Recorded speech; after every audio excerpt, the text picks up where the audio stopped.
G'day listeners and welcome to Bar Karate, the sailing podcast. Another week in sailing to chat about. We've got a great show, but first off, it's me, Jordan Spencer, and I am joined by my good mate, Brett Perry. How are you, BP? Yeah, good evening. Listen, I've got to sort of say that I got a bit excited last week with the old Bledisloe Cup. We've been absolutely whipped. Absolutely whipped. He's gone early. The scaffolder's got us. Too many. Too many Kiwi mates from my side to actually go too much further. So I've got egg on my face. I had to renege, but anyway, well done to the All Blacks. So yeah, 33 zip. Would you believe it? No, not good. Also, we've got the great man, Mr. Nick Bice. Where are you, Bicey? Selamat siang. You'd swear that was from Indonesia, but I'm actually in Malaysia. Are you? And you're looking at me dead in my eyes because you're about 18 inches away from me. Well, we're doing our tour, the global tour, and we are on the east coast of Malaysia. Yeah. We had a beautiful drive here this morning via out of KL. So, yeah, looking good. We drove right across Malaysia. It was cool, actually. It was fantastic, in fact. Really enjoyable.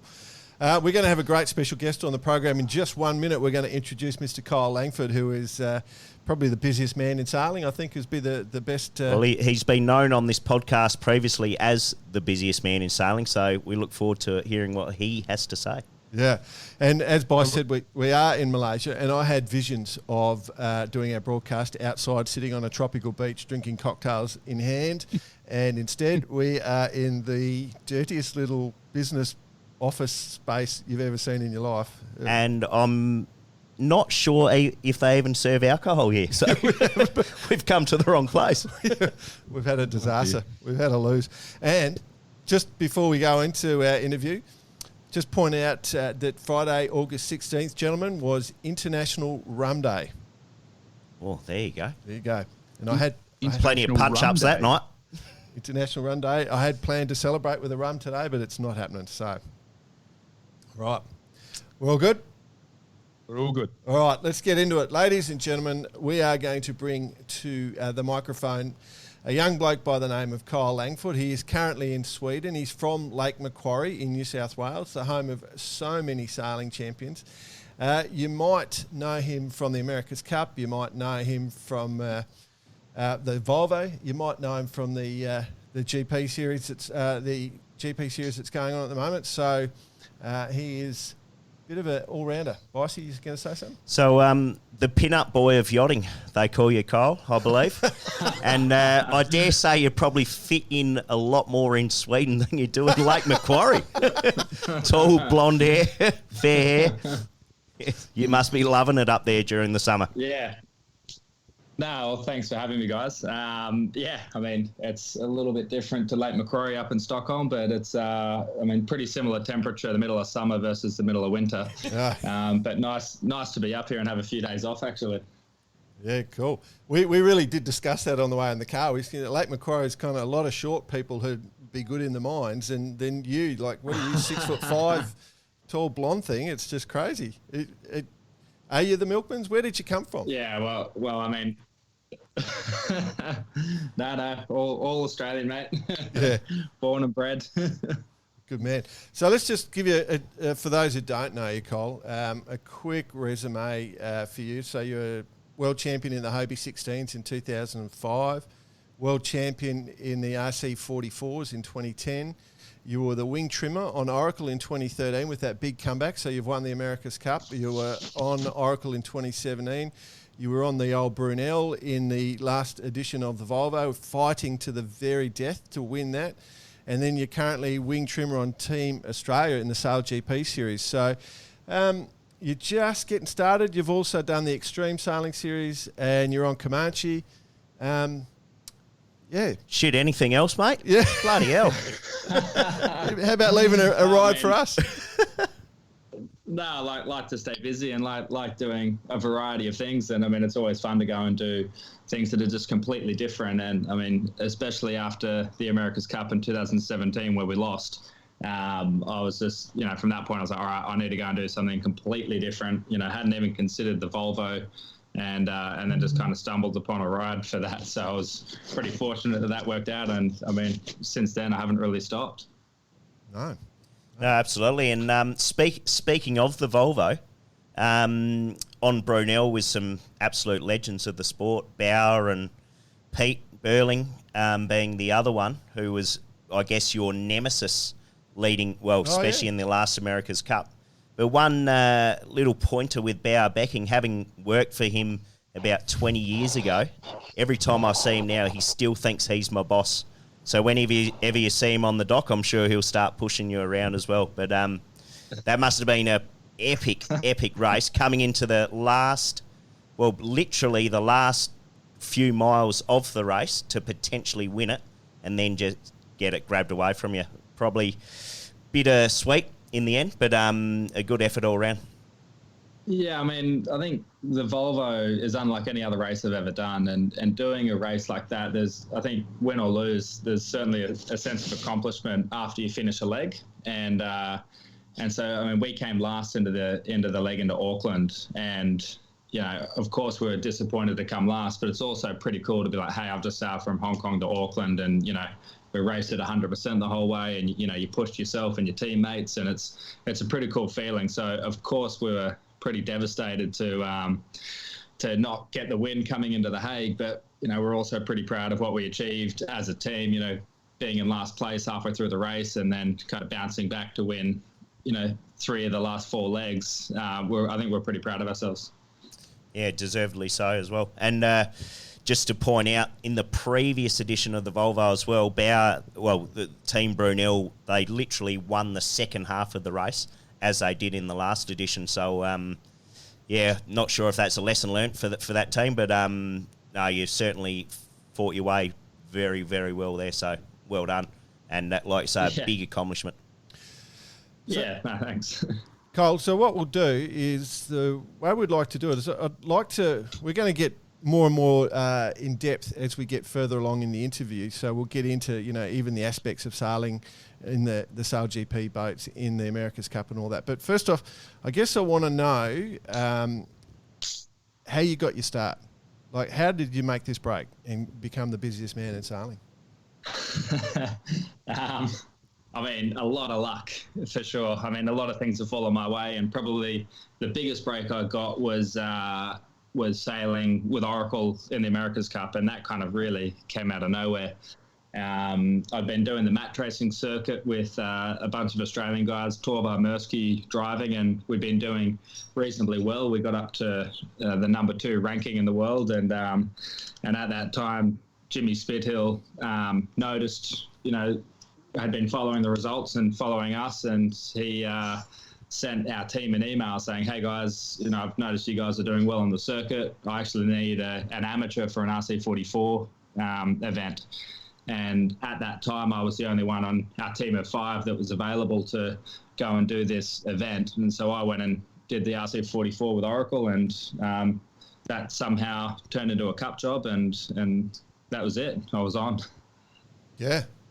And I know BP, it's hard for BP at the moment, but he'll come in a sec when it gets technical, I reckon. But you went into the Oracle after they had a little bit of controversy with that person in the role, and you went into the wing trimmer role. And it was probably one of I'd have to say it's the best America's Cup ever, you know, where the Kiwis had it all sewed up and then decided to have a night off, and then you guys just came back and did the amazing finish. Do you want to talk about the tension and talk about what the role is in that America's Cup, just some of the stuff that went on? Yeah, well, I mean, I joined that team, and when I joined, I said to Jimmy, I was like, oh, what's my role going to be? And I've always been trimming, but not at not in a development class. And he's like, oh, we just need all-round sailors. We need good guys on these boats, who can kind of do anything. And so I was kind of stressed out that I was going to be put on the handles or at the front of the boat. And then during my first week, they put me on the bow of an AC-45, and I just could not hoist the kite without getting an override on the winch. And so fortunately they slowly started pushing me back, and then they said to me, they're like, okay, we're thinking of you as the backup wing trimmer. Geez, that's a pretty good technique. Yeah, just keep stuffing it up till you keep moving back in the boat. I like that. Yeah, that's don't do a bad job well, they say, right? And so you were aiming, you were aiming for the wing the whole time, weren't you? Yeah, well, actually, it was just a pure coincidence that I was just so hopeless at everything else that they sent me back. So I was quite lucky that it worked out that way. And then, so then I worked pretty closely with Dirk de Ritter, who was really leading. He was the primary wing trimmer, and he was leading all the development, and really, really talented sailor, and a good guy as well. So he taught me a lot. And then just before the Cup, he was sidelined, and I was kind of given the go-ahead. So it was pretty intimidating to be on the boat. I was the youngest in the team by a few years, and to have a team of 150 people, and suddenly I'm thrown in a few days before. It's safe to say I was absolutely shitting myself. Don't blame you. That's amazing. And then there was the sailing. Yeah. Yeah, and then we had to go sailing on top of that, and I remember going into race one. I've never been so nervous in my life. Like, I was just thinking, if I make one mistake here, it's all over, and as it turned out, we're a lot slower going into it, so the pressure was off a little bit in that regard. Yeah, safe to say they're not Hobies though, right? So you're allowed to be in that feeling of fear. Yeah. I mean, the boats are intimidating enough as it is, and then to throw the racing aspect on there as well, and it's the America's Cup final, and there'd been quite a big build up to it, and a bit of controversy. It was pretty tense going into race one. So when you step on that thing, so I guess the wing setup on the SailGPs is not that different to the wing setup on the America's Cup boat. So when I watch it, I see you're flying the wing, but then you're also coming out and you're taking the helm as the skipper runs across the boat. Are you actually flying the boat as well at that time, or you're just flying the wing and steering? No, so with the SailGP, out of the manoeuvres, I drive whilst the helmsman crosses, and whilst he's crossing, we have the flight controller flying the boat. So there's a lot of coordination going on in the manoeuvres, and we had tried it in the past where I would fly the boat and drive, but it was just too difficult because you need to, in my role, out of the tack, you're trimming the wing, you're steering, you're easing the old loaded dagger board up out of the water, trying to pick an exit angle, and then trying to fly the boat on top of that. It was just one step too hard. And all right. So well, I wouldn't expect anything less from the busiest man in yachting. Literally are. Yeah, in that moment, it feels pretty busy for sure. So what controls have you got for the wing? What actually are you doing? Like, to me, like from an outsider just looking in, there's a main sheet controlling depth, and that's it. But there's a lot more going on, isn't there? Yeah, well, I mean, the wing is actually, to trim it, it's actually really, really simple. We've got the wing sheet, which is essentially a traveller, and then we have a twist control, which is your Vang Cunningham combined, and so you're just twisting the head of the sail. And then we have a camber, which increases or decreases the overall depth. So, from a usability point of view, it's actually quite straightforward, and there's less controls than what you would have on a traditional sail. But, where it becomes technical or quite tricky is just in setting out the wing, and there's quite a complex control system inside the wing, and kind of getting all the right tensions and all the cables and different components. That's where the challenge comes from. Yeah, right. So you do that before you go out sailing, obviously. Yeah, so that's all done on the shore and tuning on the water as well. And then once we're racing, it's kind of set and forget, and you're using the tool you have, and you're using those three functions to trim the wing. Sounds like they gave you the simplest job. Yeah, I mean, don't tell anyone. So all that stuff is music to my ears. Hearing all those terms, it's nice to hear, because I've actually have done a fair bit of stuff with the soft wing world over the last 5 years, and talking to you is good, because you hear things like it's actually relatively easy to use once you've actually got it set up, and that's the key to it, isn't it? So What was the biggest thing you found? Obviously, getting on that boat was the first time you'd sailed with the wing, right? Is that correct? Yeah, correct.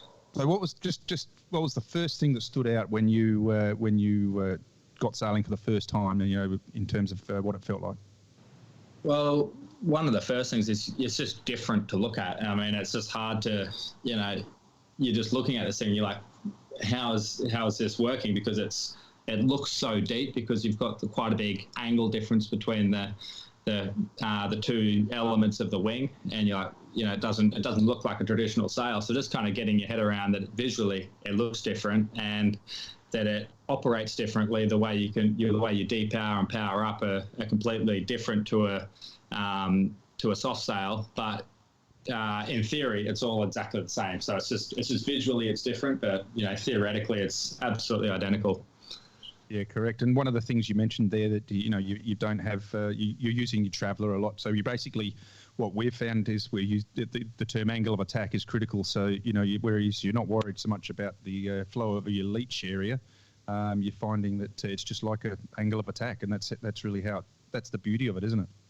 Yeah, absolutely. And I mean that's also what makes it quite easy to trim, is because the traveller load is a lot lower than a main sheet load, because you're not trying to pull leach tension into the sail. And so the traveller load on the AC50 is about 500 kilos, and that's kind of max working load. Whereas on a 50-foot catamaran of equal size, it'd be into the tons, the main sheet load. And so to be able to trim the thing at low load and using low energy for the fast trims and everything, it makes life a lot easier. And especially with a foiling boat, which is so sensitive to trim, it's nice to be able to have something that can react really quickly at low load. Which is a really good point, how you're saying that it's sensitive. The boats are so sensitive. Obviously, the aero package is so important to foiling boats. One of the chats I had with Brian Baker a while back was that he thought that there was a bit too much emphasis on the hydro side of things, and people were sort of, not as focused on the trim of the aero stuff. Would that be sort of a fair assumption moving forward to the next cup that where the Kiwis beat you? Yeah, well, I think looking back at the last America's Cup, what we would call the performance differentiators were really the things that weren't one design, and so that was the foils. The wing geometry was exactly the same. The way you controlled the wing was open to interpretation. You could do what you liked there, but basically the shape, the size, and the geometry of the wing was exactly the same from team to team. So I think teams probably spent less time working on that area and more time, working on the things that you could really change, which were the foils. And so the wing, I would say, was a little bit neglected as a whole.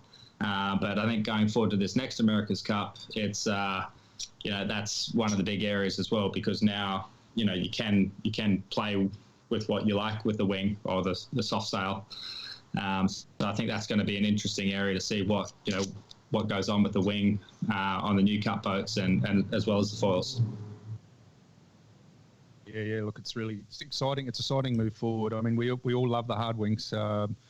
We love the what sort of exhilarating visuals that it produces. But they're quite impractical in terms of everyday use, and obviously filtering down into the market, which is what all this high tech stuff is about, is crucial. But everyone wants to have a go at the latest gear, and I think the soft wings is an interesting direction for sure. Yeah, absolutely. I mean, I do a lot of moth sailing, and I would love to put a wing on my moth, but it's just not practical to be able to cart this thing around the world and to make it fit in a box like the rest of your moth stuff does. And I think that's where a soft wing and the technology that's been developed Kyle, in the America's Cup. Kyle and BP, I'll stop you there because all that merchandise we promised you before, that's not happening anymore. BP's going to send you a soft wing for your moth, all right? Perfect,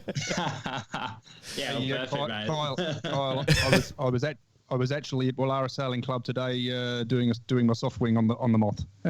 Oh, well, there you go, mate. I can.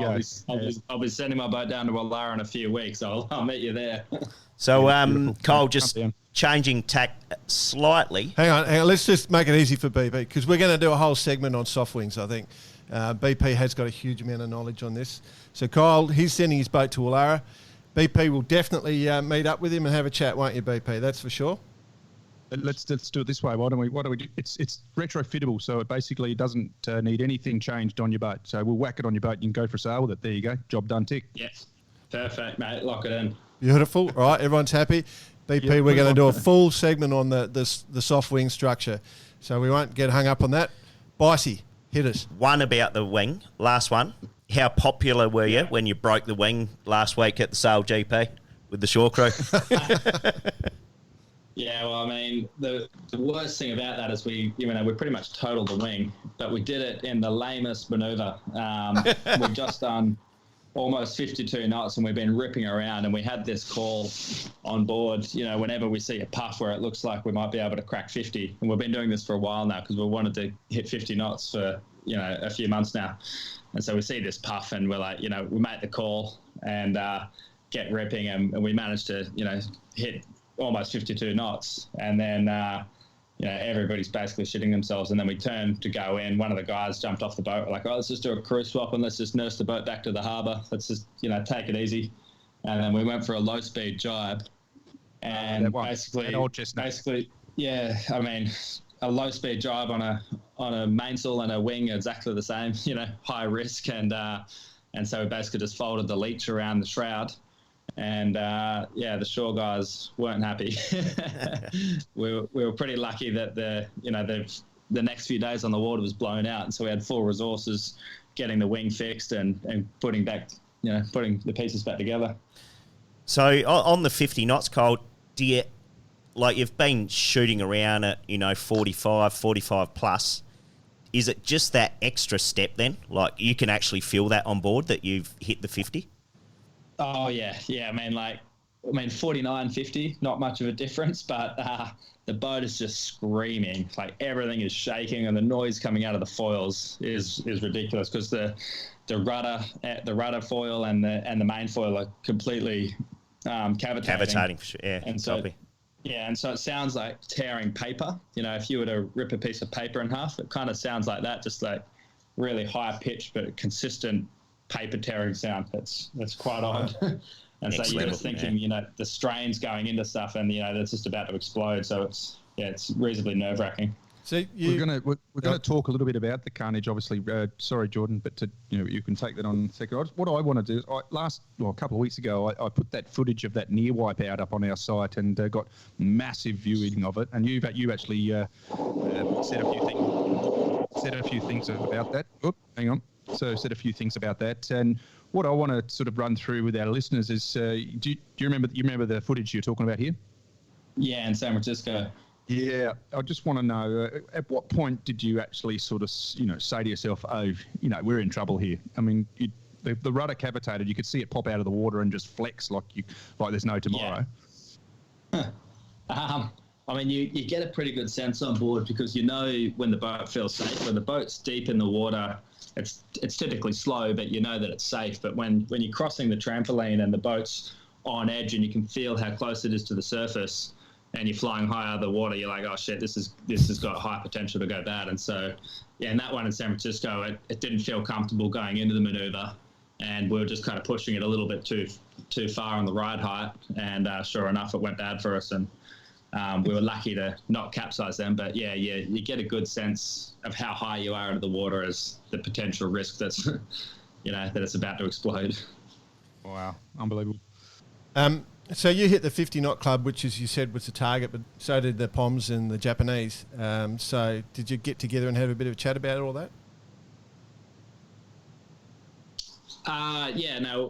So the GBR guys hit 50 knots first, and we're a little bit annoyed about that because we've been pushing for it hard, and we kind of claimed that we did in San Francisco, but they knocked it back, and then we talked about it afterwards after they did it. We're like, well, ultimately, we're here to win races, we're not here to do 50 knots, and it's pretty cool if we do, but that's what it's not all about that. And so we were kind of went out the next day, and the first thing we did as soon as we left the dock was we hit 50, within 3 minutes of reaching out of Southampton water.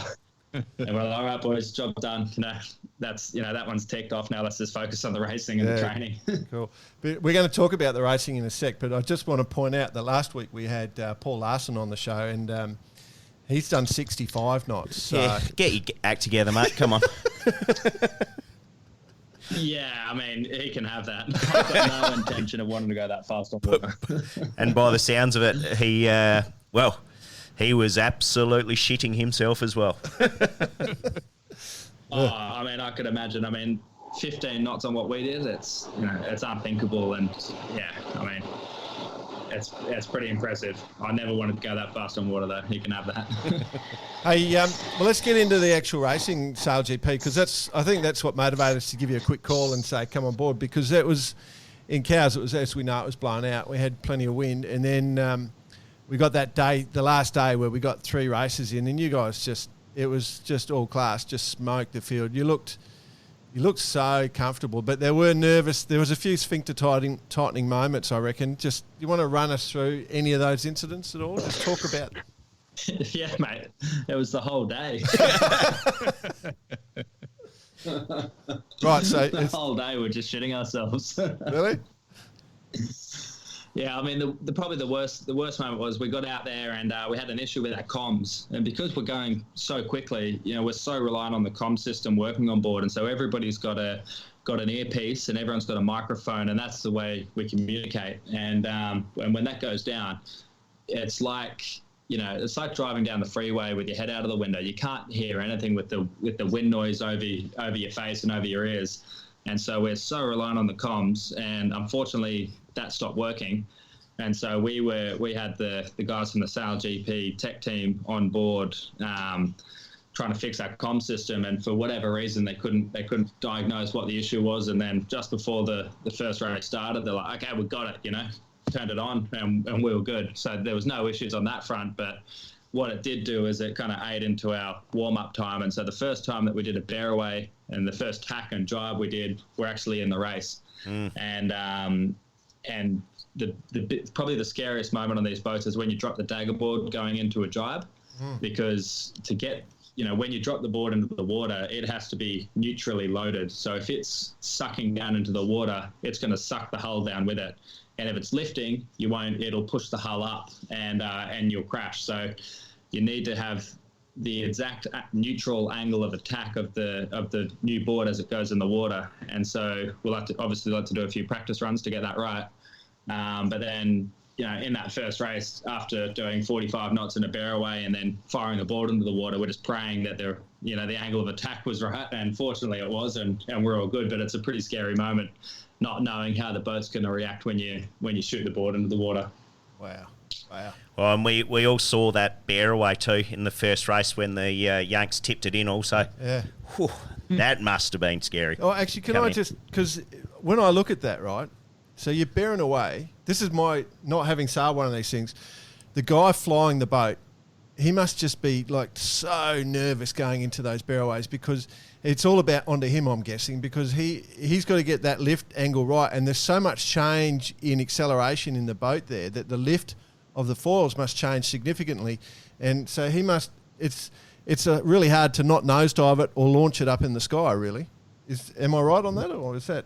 Yeah, I mean, yeah, absolutely. And I mean, because the boat's going so quickly, a small adjustment of the angle of attack makes a big adjustment to the lift on the board. And so he's got to be so accurate. And fortunately, we've got, the best guy in the business, Jason Waterhouse, doing it for us. But I mean, it's so nerve-wracking. And you see the footage of him, and because when we're in the moment, I actually never get to see what he's doing because I'm focused on doing what I'm doing. You're busy. But you see Are the you footage busy of at it, that and stage? he's got a reasonably.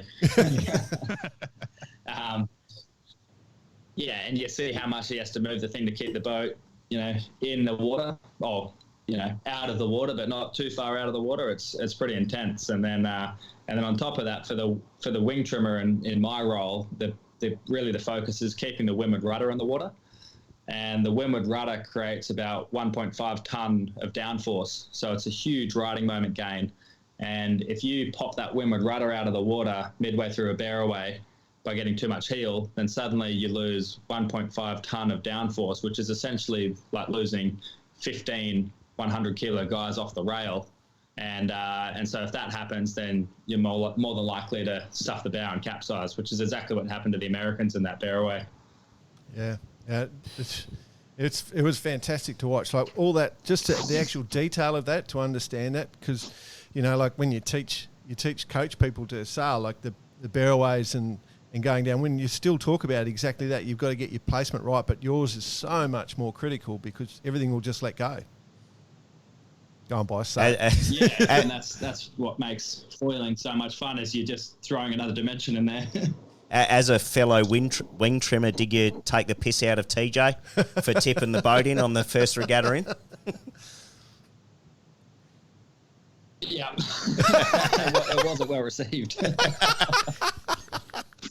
Love it. Hey, mate, we've worked out something on the little trip across Malaysia this morning. We've worked out that, so you did a bit of time with Spithill with the RC44 and you're sailing with Slingsby now.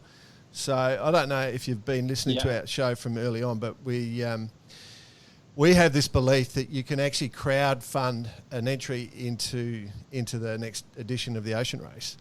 And so we've been backing something. We've been putting it out there. We've been promoting it, and we've been seeking people to come in. We've gone for a group of people that have been much maligned in this world, that have never had the respect that they deserve.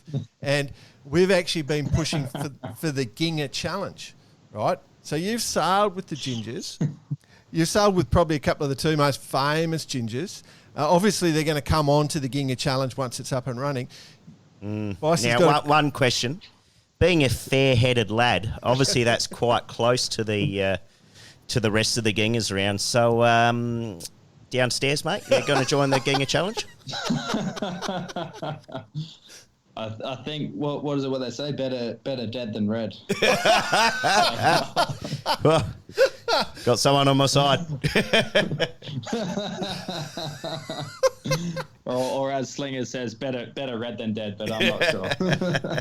Yeah, I mean, it's one of the biggest things in this world is holding these teams together. I guess you must be a bit nervous though. I mean, the Ginga Challenge has really taken traction, and you just put this team together. You just start humming. The boat's going well. The SailGP's going well, and he's pretty sure he's going to walk.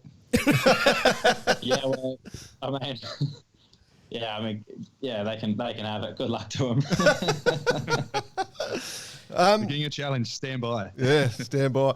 All right, mate. Let's go into because with the ocean racing stuff, sort of the Volvo. Did you want to do the Volvo, or that just came out of the blue? Did you want to go offshore? I mean, I've always wanted to do it, one day, and obviously the under 30 rule, I think is an awesome way to get young people in, and that's obviously how I got to do the race as well.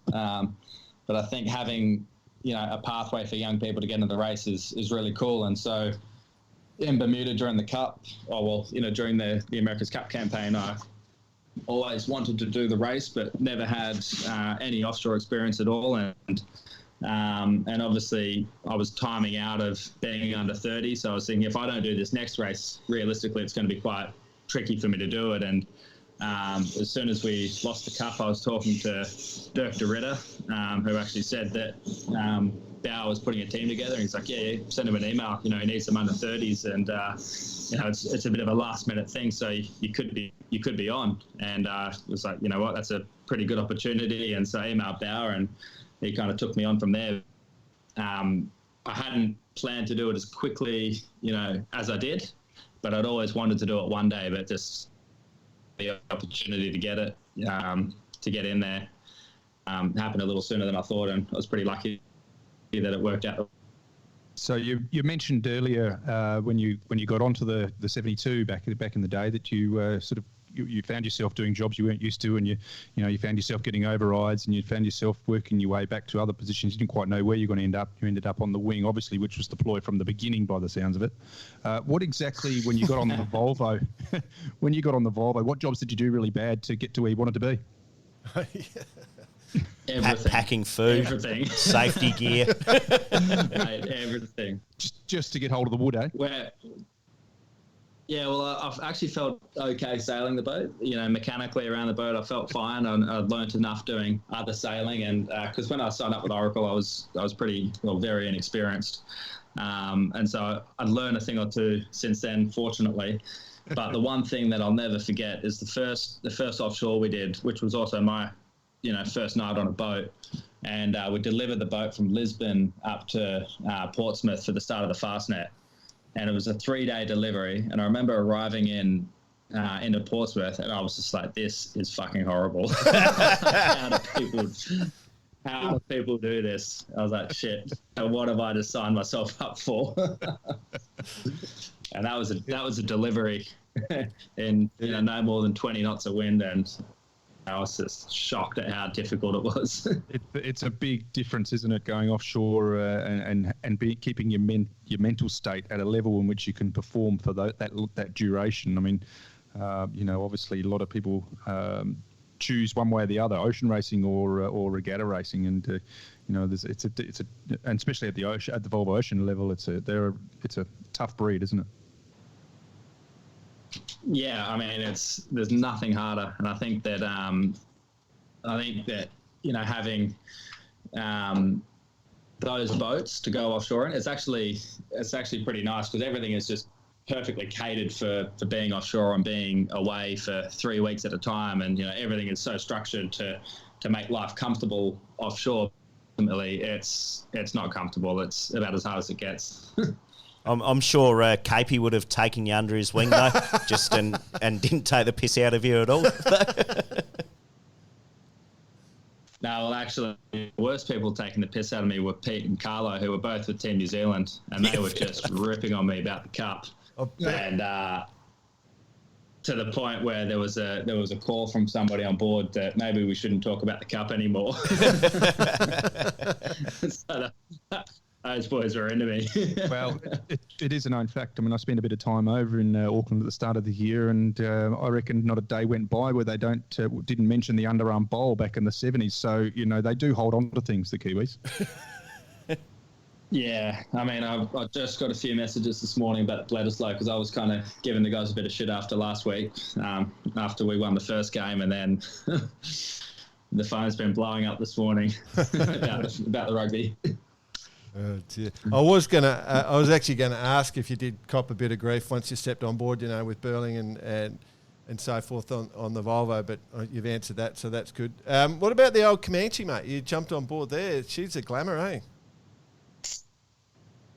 I mean, that boat is awesome. It's a Volvo boat on steroids. It's just 35 foot longer than the 65. It's got more weight in the bulb. It's got a more powerful sail pan, and it's just an awesome boat to sail. And I was lucky enough to sail on it a few years ago when it was manually powered in Sydney, and then now it's been converted to powered winches, and it's so much easier to sail and to be able to push the boat and race it at its full potential. It's pretty fortunate to be on that team with a very experienced bunch of guys, and what I think is the coolest monohull offshore.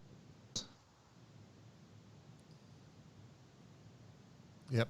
Keep going. I think we had a little bit of a dropout, so we'll see if Kyle's going with that. We'll just say, what are you going to ask, boss? You were going to say something? No, I mean, talking of Comanche, and Cole never probably had the opportunity to sail on a Volvo 70.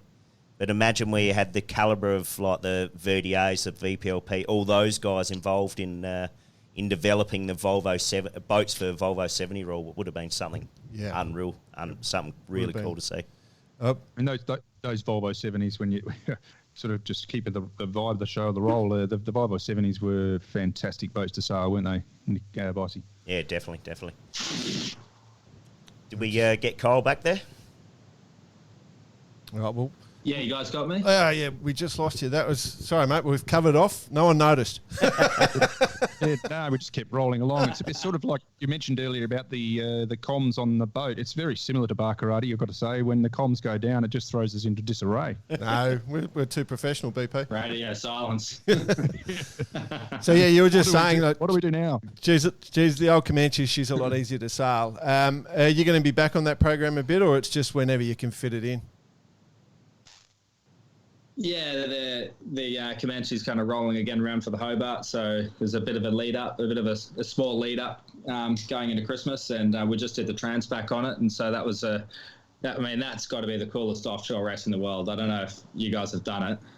I see, yeah. It is seriously cool. You just 25 knots downwind the whole time, and you're arriving in paradise. It's not like arriving in some of these other offshore destinations, but this is it was seriously cool and awesome conditions, and especially for a boat like Comanche. The thing was just on rails the whole way, and shorts and t-shirt, and I mean that's what offshore sailing's about.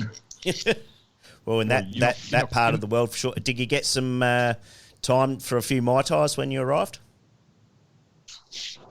Yeah, I had two upon arrival, but that was about it, mate. It took pretty easy. Yeah, good answer. Yeah. I tell you what, next time it goes, Kyle, just put me up for the crew, and then you'll have the best guy in the world for talking shit once we get to the bar at the end of the race. Just self-promoting. Well, you look like a bit of a Comanche. Yeah, we've got a few of those guys on board already, but yeah, you'll fit in perfectly. Yeah. Oh, cool.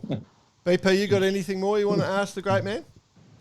Oh, mate, I'm just I'm actually more excited to catch up with him after the show and go ramble on about wings and especially the soft wing. I was with Josh McKnight today, so he had a bit of a look. So there you go. Yeah, perfect, mate. Well, I'm keen as to get involved. Beautiful. And Kyle, before we wrap up, mate, just keep on keeping on. We love seeing what you're doing out there and all the little insights that you're giving through the SailGP. You've certainly got a future in the media there. There's no doubt about that. And just keep it going, mate. And good luck for Marseille. And let's hope the Aussies walk away with a win. Yeah, thanks, mate. And thanks for having us, guys. And looking forward to catching up for a beer around the track somewhere. Absolutely. Yeah, good man. Looking forward to catching up too. Can't wait.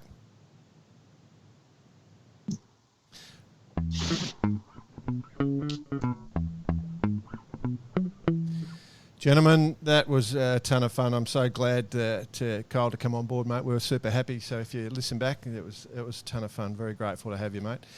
Bicey, I think I'll talk to you on this one quickly. Just the news of the loss of Tom Hutchinson from Future Fibres. Yeah, unfortunately, it's something we never really want to talk about. But Tom Hutch was a great guy. He was an innovator in our industry. He literally developed the rope sling as we know it, with the build-up of his company Future Fibres, starting his career in the UK in the mid-90s, moving on to the America's Cup, moving his whole campaign to New Zealand and then to Valencia following the America's Cup.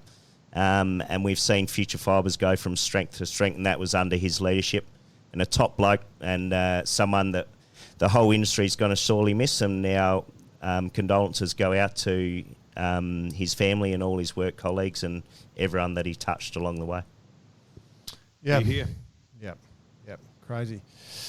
Another one gone. It's 3 this year. Lowell, Ron. We lost Lowell North. Some of the best. Yeah. It's sad times. Laser class. Do we want to discuss that again? Does anybody really care? Do we? Yeah. It's official. No, It was we were so into it when this subject first came up, but it's just going on and on and on and on. Is it gonna? I'm going to ask you a question, Jordan. Yeah, I know where you're going. Will something? Basically, what's happening here is this going to be basically the Brexit of yachting. Yep. It's going to cause so much angst. It's going to cause so much disarray within world sailing, within the Olympic IOC, that it's not going to help our cause at all going forward. Yeah, look, this is we discussed that in the car today. I think it has the very real potential of booting sailing from the Olympics, is what I reckon.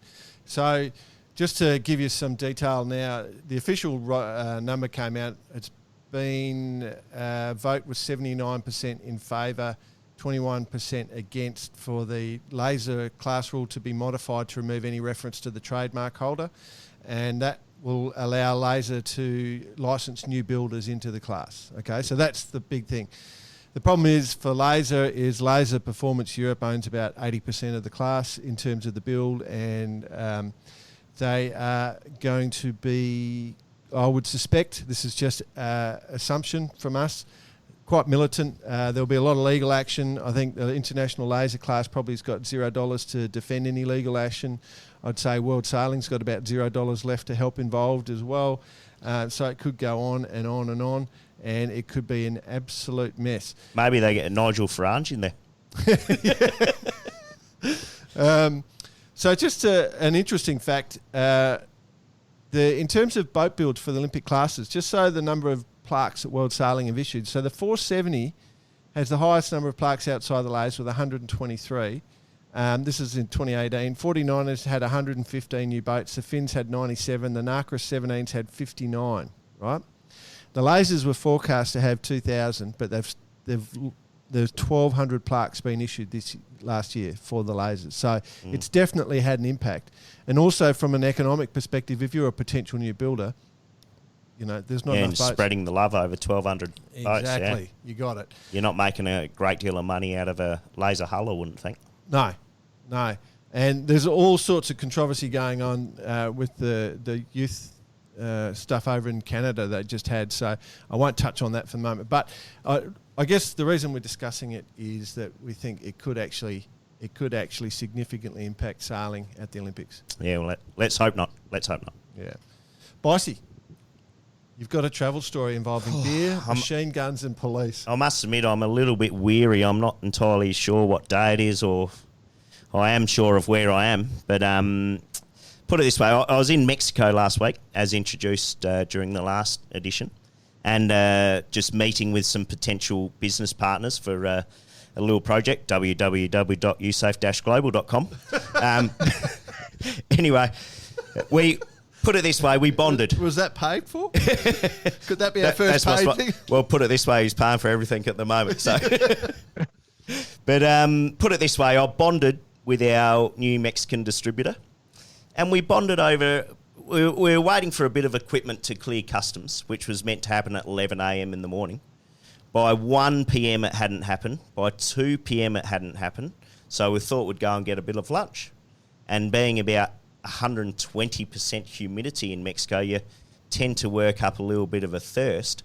So we went to lunch, we had a few beers, checking in on customs, went back to his house, a few more beers, ran out of beers, had a glass of red wine.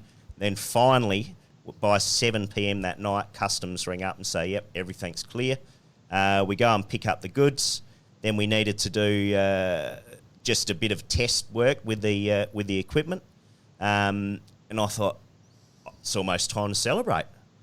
Let's get another six-pack on the way home to have a few beers and have a little rotor.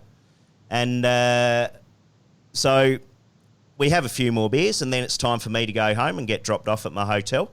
And had to get a few adapters from the electrical store. And as we're pulling out of the supermarket area, we got a flat tyre. So we're just meandering along the side of the road. And that brought a bit of attention to us by this. Well, it certainly did when we got the police sirens behind us pull us up. And then about 3 seconds later, there were 2 machine guns facing into the car that I was in. So here I am, a little Aussie white fella, absolutely crapping himself with a machine gun in his face. And after a slight bit of negotiation, and I promise you, no bribes were given, but we managed to step away. But I am still shaking, to tell you the honest truth. It's not every day you get a machine gun pointed in at you in your car. Fantastic. Let's hope it doesn't happen again soon. Well, we are in Malaysia. I'm not sure of the rules here, but I'll stand by. Yeah. There's a chance we're going to breach them. I sort of who was driving the car? And you said you'd been having a few beers. Was the person driving the car? Yeah, local. So, yep. Right then. So we couldn't get. You only had 10 beers. Yeah, exactly. When Bicey first told me this, I was wondering if it was a shakedown. Old mates got his local cop mates to shake Bicey down, but oh, you never know. Yeah, maybe. I didn't think of that. BP, there was something you just sent me a quick note. What caught your eye this week? What was that you caught your eye? Mate, this week our old mate Greta decided she's started her trip across across the ditch with our good friend Boris Herman. So I just wanted to raise that up. It's getting massive amount of media with people just saying that it's contradictory and all this and all that. And I thought I'd throw it at you blokes to have a chat about for 5 minutes because there's also a song that's been released which is definitely going to go top of the pops, number one, straight to it. Has anyone heard it? Well, I lasted 38 seconds with it. 38. I got to 24. Oh dear. Well, actually, what do you think about it, BP? What's your feeling here? As a musician, I feel that she could have a little bit more Not the reverb on her song. Let's not even qualify that as a song, mate. I lasted. It was just awful. Well, as I said, she needs a bit more reverb on the voice, I thought. No, you must admit, though, she's bringing... Yeah, she's getting getting the message across, or her message, and bringing our sport, be it one way or the other, into mainstream media, without a doubt. What do we say in our industry? Sailing's the winner. Yeah. Hey? Well, good on Boris. On you, and good on Boris for taking her. Like we chatted to Boris a few episodes ago and talked about his boat and everything. So it'll be a tough ride. And it's not just going to be tough on her because her old man's on the boat and a cameraman's there as well. Yeah, right. Okay, so it's 2 sailors and then the 3 passengers. So there'll definitely be a doco. Absolutely. Which will be great. Really great. Be awesome. Awesome. Yep. Sailing's the winner. Sailing's the winner. There you go. And speaking of winners, BP, Bicey and I think we may have become vegan. Part-time. Well, plant-based. Plant-based diet. 50% of the time. Yeah. So we've thought about this a lot. We just want to admit this to the public. We've thought about it. We've been talking about, look, we're starting to pack the weight on with all this travelling. So we thought, what can we do to make ourselves healthier? So we've been debating it and we've worked out we can go a plant-based diet the majority of the time. And then we can still eat a bit of meat as well. Yeah, just due to the amount of plant-based goods that we'll be taking in. Yeah. So what we've worked out is if you have a beer, it's predominantly, what is it? It's hops. And wheat. It's crops. It's grown from the ground. It's plant-based. Basically plants. And water. And water. Exactly. Water. Yeah, so we're hydrating and having plant-based supplements. So we figure that that's vegan as well. So we think we're on that pathway. If we went and had some wine, again, plants, the grape juice, and then we think, if it was a spirit, of course, vodka from potatoes, rum from sugarcane, all plants. Right, so basically we are vegan at the end of the day. That's it. Yeah. So the only worry we've got is we know that there's a few vegan people who are 100% vegan having medical issues when they're on it long term. And so we believe in balance and everything has got to be balanced. So we thought that if we have a steak or two, followed with beer and wine, we can find a nice balance. So the more steak we eat, the more beer and wine we eat to counteract, and we've found a perfect balance. How do you reckon it's going for us? Have you seen us in the last 3 years? I reckon it's going bloody well, I can tell you, and I reckon I'm on the diet without realising it. Exactly, it's the bar karate diet. We're going to write a book. We're going to put it out there. We're going to publish the bar karate diet. And listeners, if you want to check if on the bar karate diet, or you're stepping outside, or you need to change it, just send a note in onto the Facebook page, and we'll go through it with you. We'll help you out. Karate's just putting his finger in so many pies. It's going great. I'm loving it. Yeah, it's great fun. Secret Pro.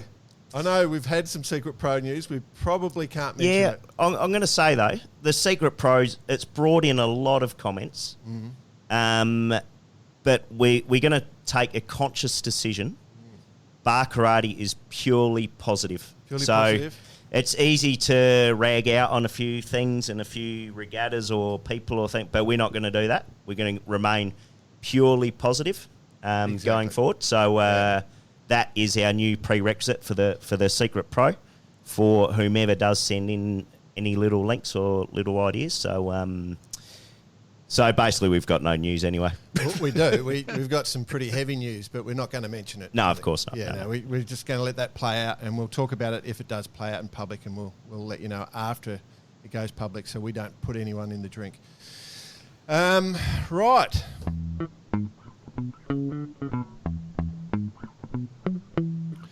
Gentlemen, let's roll into some race results. We haven't got that much longer left, actually. We just got a bit of race results. Lucky there was no big events on over the last week.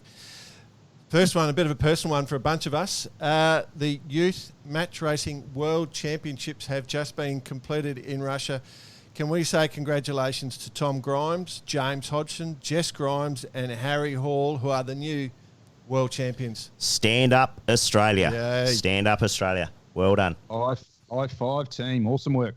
Yep, you're close to the Grimes family, BP?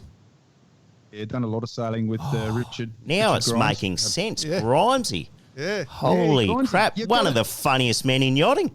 Here you go. Listen, I could ramble on about some stories right now, but I think we'll keep it to off air. But he is absolute legend, and his young family, of course, Jess and Tom, following in his footsteps. But he's actually, when I see them together and I see the motivation from Grimesy, it's a really good way that he's gone about it. The kids are, they're not kids now. Obviously, Tom and had more to do with Tom than Jess, but Tom is he's a very polite, very unassuming lad, and unbelievable effort to get up and. You obviously didn't spend enough time with him then to corrupt him.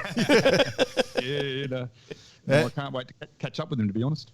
And just young James Hodgson on there. I don't know Harry Hall too well, but James Hodgson, I know as well as a man can know someone. So super stoked to see that young fella. I told him he was going to be a world champion a few years ago, and he deserves everything. So I'm super. You know James. Yeah. Yep. So good on him. I've tried to open as many doors for that boy as possible, but he's doing pretty good by himself, I reckon. So I'm super happy to see that win. Have to say biased. In this. So I think there's a bit of Barkarati bias on giving this a bit of mention. Yeah. Yep. Well done. So on James's side of it, obviously you were his coach, so we can lay that to claim, can we, with the Barkarati team? I did coach him for quite a bit, yeah. But he did say he's a nice guy, so obviously didn't rub off that much. Yeah. But then he also Jordan down at the CYCA, he took over and made him really something. So he's had two Jordans in his life, and I'd put the the CYCA programs where he really refined himself. I got him a start. Let's just say that. In the race, guys. So what happened? Just so you know, and for all youngsters out there, the finals weren't held. No wind at all. So they went down. They tried. They thought there might be wind very early in the morning. So they got down there at like 6 a.m. for a start, and nothing. They didn't get more than 2 knots for the whole day. So they just went on the standings at the end of the round robin. So Australia wins. New Zealand, the scaffolders are in second, and the Danish team get the bronze. So we finally beat the Kiwis in something. Got him. Got him, yes. You beauty. BP, early race week. Oh, early race week. Well, it's that time of year in Australia. We've got Airlie Beach just finished up, and obviously they've gotten themselves over to Hamilton Island for the Hamo race week. But Airlie Beach was competed last week. It's a fantastic week. I've done it quite a few times. Unfortunately, this year not there, but it attracts a vast array of boats. Obviously, there's too many divisions really to go through here quickly, but you could probably just state the usual that in the racing division, obviously Hooligan got up for a win with Zen in second, both TP 52s, and then our old mate Racing Ray Roberts on Hollywood Boulevard. Into third there in that division. They've all now obviously slipped across to Hamo. Then it just goes through, obviously, a massive array of fleets, right through from performance to cruising, Division 1, 2, 3, 4, 5, right through to probably about 84. And then obviously then there's the sports boats. So the sports boats is actually a fantastic fleet, and been watching a fair bit of that. They've done a wonderful job on social media with their coverage. For those who haven't seen it, so the Australian Sports Boat Association, hats off to you. Keep up the good work. There's a little plug for you. So Reheat, Luke Ratcliffe got in for the first. The Stig got in second. Malcolm Dean and Vivace, John Ray and Gary Smith, owners of that boat, have got in for the sports boat division. So Sorry to anyone that I didn't mention, but obviously there's just too many fleets to go through. Hamo starting today. So Division 1, Division 2, there's obviously a lot of divisions over there as well, but that's going to be hotly contested, and we'll come back to you next week with the results there. So we'll see how it all pans out. Just want to mention, BP, Cruising Division 2, congratulations to Team Spartan, all female crew who won Cruising Division 2. And I must admit, I have coached a few of those young ladies on that boat. Yeah, anyone else? Bloody hell. No, but this is funny. Any chicks that you haven't coached? I was getting a few texts during the early, like, if I do this with the Vang, should I try this? And I'm going, no, do all this. So I was pretty happy. No, I've just done a tiny amount. All I've done is just have a few whispers in the ear. That's all. They super talented. A few whispers in the ear. Good on you.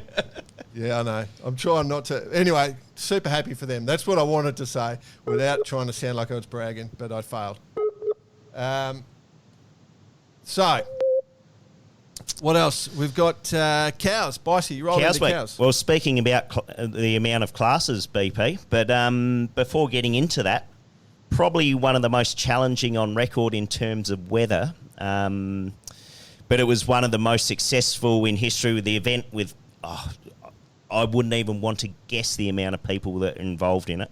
But it was a super fast, exciting racing all week. And thankfully, before all that strong breeze came through, which caused actually the SailGP to be canned for a couple of days, they had, on the Thursday prior, was the Duke and the Duchess of Cambridge taking part in the event, with the little Prince George and Princess Charlotte watching on. So you don't get that in many events around the world, do you? Pity Harry wasn't there for the Gingas. Oh, yeah. Wait.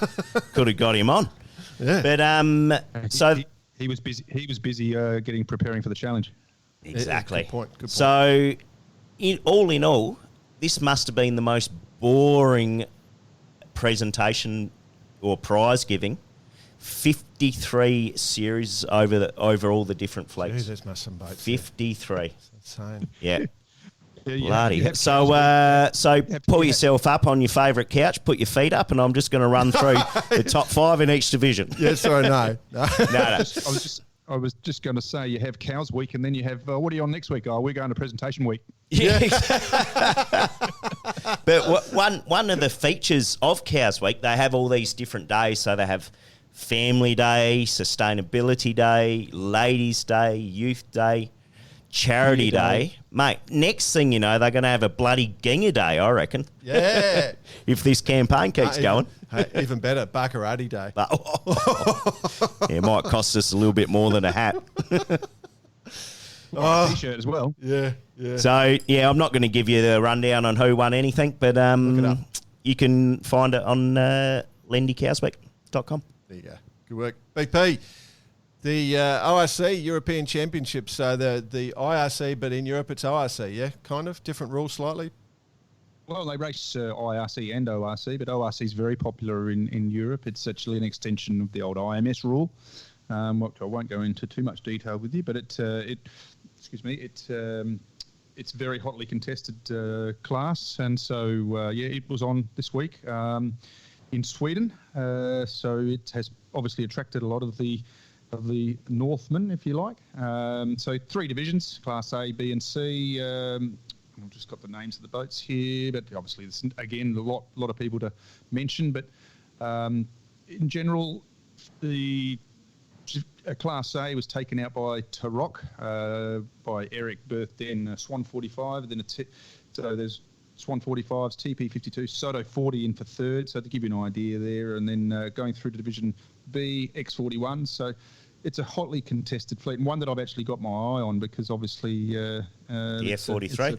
The F43, you got it. So no, look, really looked like it was a great sailing week, and again the same with the results there. You can check out their website, but ORC, fantastic fleet. Yeah, I coached all the winners. Only the women. No, good work, mate. Thanks for that. Yeah. Okay.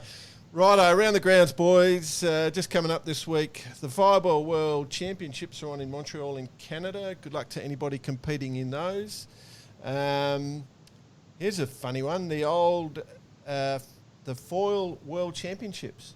The Foil World Championship? Yeah, I think that's kiteboarding with the foils. Yeah, with the foil wings. Yeah, that's it. Which is pretty interesting, actually. If you've never watched it, I was supposed to call it at the World Sailing Games, but they got canned on that one, so I was a bit nervous about that one because I had no clue. But anyway, and then the TP52 World Champs will start pretty much the day before we do the next broadcast. We record the next broadcast, so we won't have any news, but it's coming up. So if you want, that's going to be in Spain. Yep, that'll be a good one. That'll be a lot. And of course, Hamo starting this week. Anything else? No, that's it from that side of things. But anything new that pops up, or if there is anything anyone else wants us to talk about, just hit us up on all the normal channels. Yeah, it's going well. And thank you so much for the support that we are getting. It's going great. We're loving it. We're nearly done. BP, you got anything you want to touch on before I hit the quiz question stuff? All good. I think it was a great chat. Great to get an inside goss from Kyle tonight. So thanks to Kyle. Yeah, that was awesome. He's a good man, actually. You'll enjoy meeting him, BP. He's a great man. You'll have a good time. Yeah, well, he's the world's busiest man, so I'm about to make him busier. I can tell you that much. Yeah. We're going to have some fun next week as well. We've got the second busiest man in sailing. I reckon we'll get on. We might even get one of the match racing guys. We'll see if we can get that youth team on for a bit of a chat. See if we can speak millennial. Good on you. We'll get them on the plant-based diet anyway. That'll stuff their career up.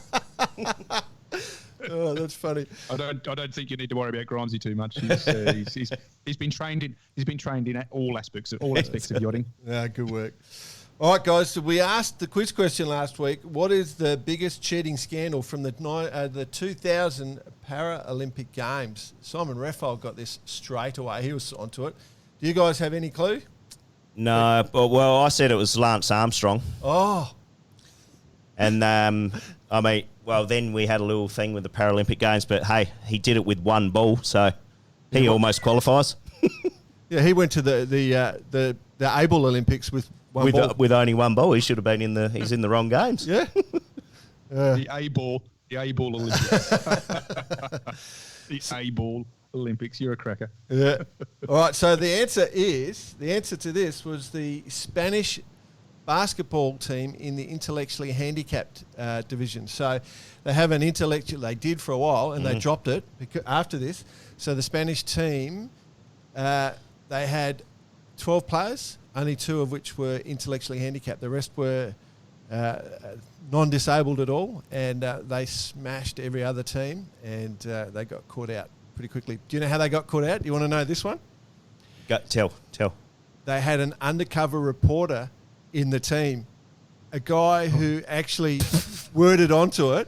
What? And went undercover as one of the basketballers. Oh, mate. And he did the full report. They got busted from the inside. It was like, but the problem is this poor bloke who was the undercover reporter that got it. People confuse him and think he was one of the cheats. So he's had a tough life as a result of it. But there was an undercover reporter in the team. Who'd have thought? Oh, sounds like One Nation Party. Imploding. Imploding. Hey, well done to Simon Raphael on that. So I've actually done a lot of sailing with Simon. So good on you, mate. And we'll speak to you soon too, probably. Yeah, he's a good man. I say that about everyone, don't I? Now, okay, so the question for next week, I failed in getting a really good one here, I think, but just slightly interesting. It's all I could come up with some fairly poor internet reception. Jack Black, the actor and musician. Tenacious D. Tenacious D, that guy? Yeah. What do his parents do for a job? Yep, good question. Yeah. Sounds like we're on a submarine. BP's just dropped out. No, I'm here. You're back. I'm just. What happened there, boys? The question was, what does Jack Black's parents do for a job? So Jack Black, the actor and musician. So we'll find out next week. It's just a little bit of interest. That's all it was. It's not one of the great ones, but get in there and have a bit of a look. We're done. Awesome. Well done. Pleasure being with you, lads. And let's jump in the car and go and try and find a boozer in Malaysia. Right. We'll speak to you in a bit, BP. Yeah, good on you, lads. Everyone have a safe time over there, and we'll see you same time, same place next week. Love you, Weck. Cheers.